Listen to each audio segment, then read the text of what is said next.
하겠습니다.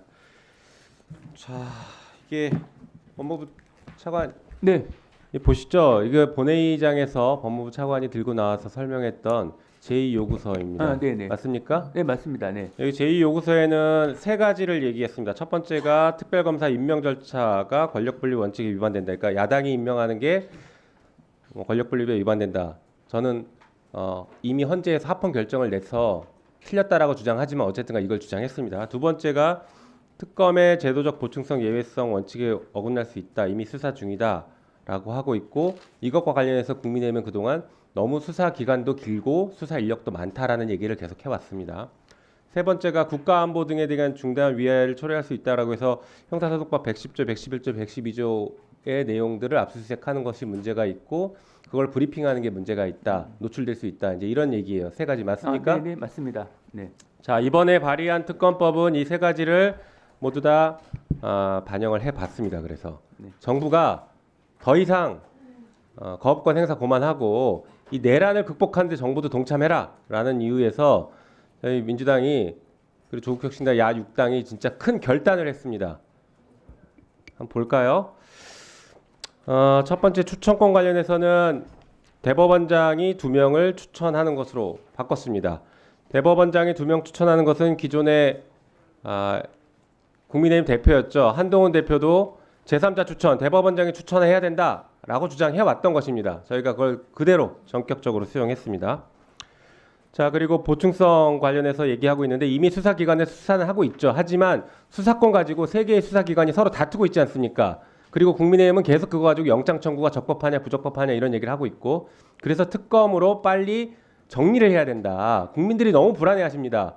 수사기관끼리 싸우는 것 같고 그래서 특검으로 정리하자라는 게 중요한 문제이고요. 그런 의미에서 수사 기간도 줄였습니다. 20일 줄였고 수사 인력도 50명이나 줄였습니다. 그렇기 때문에 이 특검이 너무 비대하다라는 주장도 이제 더 이상 설 근거가 없다라고 할 것입니다. 세 번째가 군사 비밀이 외부에 노출될 우려가 있다라는 주장도 하셨는데 자, 볼까요? 이 내란은 대통령실과 군에서 이루어진 일입니다. 그러니까 그 두 곳을 압수수색을 안 하면 안 돼요. 압수수색을 할 수밖에 없습니다. 안 하면 수사 자체가 불가능합니다. 하긴 해야죠. 그런데 하는 것에 대해서 언론 브리핑은 제한을 시켰습니다. 자, 군사상 비밀, 직무상 비밀, 공무상 비밀과 관련된 압수수색을 할 수는 있지만 그것은 언론 브리핑은 할 수 없다라고 해서 비밀이 노출되는 것을 원천적으로 막았습니다. 그래서 정부가 우려했던 세 가지에 대해서 야6당이 다 수용해서 정말 어떻게 보면 저희 입장에서는 이렇게까지 해야 되나 싶을 정도로 안을 새로 만들어 냈습니다. 그러니까 돌아가시면 이 법이 통과돼서 돌아가시면 이 정도까지 했다. 이것은 더 이상 거부권 명분이 없다라고 분명하게 입장 표명하십시오.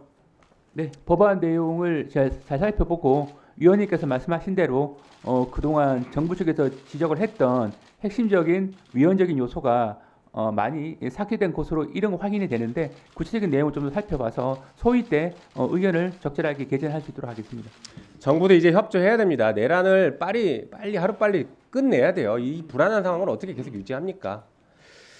자, 그리고 이렇게 저희가 발의했더니 국민의힘에서는 여러 가지 얘기를 하시는데요. 일단 제가 그동안 논의에서 빠져있던 걸 하나 좀 말씀드려야 될 것 같습니다. 국민의힘에서는 지금 이 특검법을 계속 지연시키려고 해요. 정부도 마찬가지였고 그동안 태도를 보면.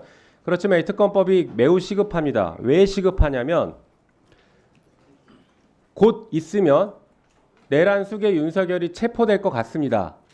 체포가 되면 어떻게 됩니까? 구속기간 제한이 있죠. 구속기간 제한 며칠입니까? 차관님. 현재 공수처에서 구속을 할 경우에 공수처에서는 10일을 하고 검찰에서는 10일 하는 것으로 그렇죠. 이야기가 된 것으로 알고 그러니까 있습니다. 20일입니다. 20일 이내에 윤석열에 대해서 기소를 맞춰야 돼요. 그런데 특검이 그 전에 출범하지 않고 구속기간 이미 지나서 윤석열이 기소된 이후에 특검이 출범하면 내란의 수괴를 수사하지 못하는 특검이 돼버립니다.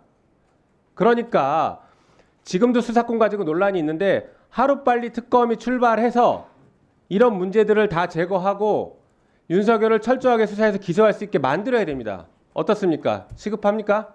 네, 위원님께서 말씀하신 바대로 현 사안의 엄중함을 고려해 봤을 때 여러 가지 수사기관들이 난립으로 인해서 발생하는 문제점들은 하루빨리 신속하게 정리될 필요가 있다고 생각하고 있습니다. 네, 우리 직무대행님.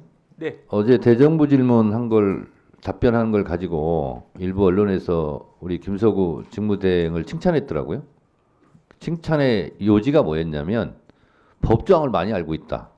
그리고 법조항대로 답변하더라. 이 부분을 어떤 언론에서 칭찬을 했더라고요. 그래서 여야가 이렇게 첨예하게 의견과 의견, 주장과 주장이 맞붙을 때는 법대로 하면 됩니다. 그렇지 않습니까? 뭐 지금까지 정부에서 주장한 대로 뭐 위헌적 특검 이렇게 했는데 저는 그걸 동의하지는 않지만 어쨌든 일이 되게 해야 되니까 일을 성사시키려다 보니까 야육당이 큰 결단을 하고 정부가 주장했던 부분에 대해서 거의 다 지금 양보를 하고 한 거예요. 그러면 정부에서도 고맙다. 우리 열심히 그럼 해서 거부권 행사하지 않겠다. 이렇게 똑부러지게 얘기하는 것이 지금까지의 태도에 대한 국민들에 대한 갈증에 대한 해소 그런 게 아닌가 그런 생각이 듭니다. 저는 개인적으로. 스픽스는 말하는 언론입니다. 대세는 유튜브, 그중에서 스픽스. 좋아요, 댓글, 구독, 알림 설정. 여러분이 저희를 사랑해 주시고 우리가 여러분을 사랑하는 4가지 방법입니다.